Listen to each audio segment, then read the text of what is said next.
নমস্কার, কেমন আছো সবাই? আমার রান্নাঘর টুকি কিচেনে সবাইকে স্বাগত জানাই। প্রতিদিনের মতো আবার একটা নতুন দিনে ভিডিও নিয়ে চলে এসেছি। ভিডিওটা প্রথম থেকে শেষ পর্যন্ত দেখার অনুরোধ রইল। আজকে কিন্তু দেখো বাজারে কত রকমের মাছ, বাজারে এত রকমের মাছের ভিতর থেকে নিয়ে চলে আসলাম বড় সাইজের থেকে কাতলা মাছের রেসিপি করব বলে নিয়ে আসলাম রুই মাছ। হ্যাঁ, আজকে কিন্তু রুই মাছ দিয়ে কাতলা মাছের কালিয়া করব।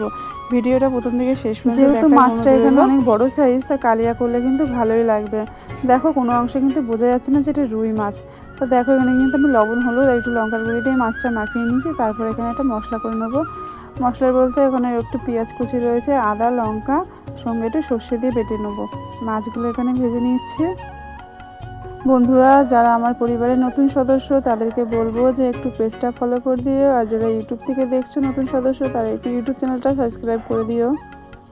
কাতলা মাছের থেকে কিন্তু রুই মাছের দামটা অনেকটাই কম, তাই কিন্তু সবাই কিন্তু কাতলা মাছটা কিনতে পারে না। তার জন্য কিন্তু এইরকম রুই মাছ দিয়ে কিন্তু দুটো আমি আইটেম করব আজকে রুই মাছের কালিয়ার সঙ্গে থাকবে কিন্তু মুগ ডাল, মাছের মাথা দিয়ে মুগ ডাল থাকবে, তার সঙ্গে থাকবে আলু ভাজা। তোমাদের কেমন লাগে রেসিপিগুলো অবশ্যই কিন্তু কমেন্টে জানিও।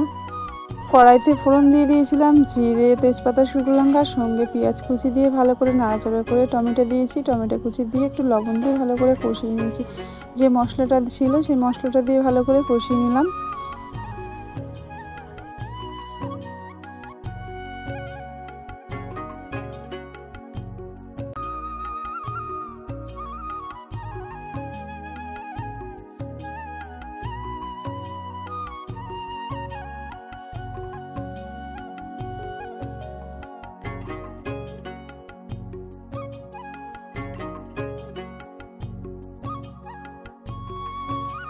এখানে দেখো আমার কিন্তু রুই মাছের কালিয়া রান্না করাটা হয়ে গেছে। সঙ্গে দেখো এখানে কিন্তু মুগ ডাল দিয়ে মাছের মাথা দিয়ে আমি কিন্তু রান্না করে ফেলেছি।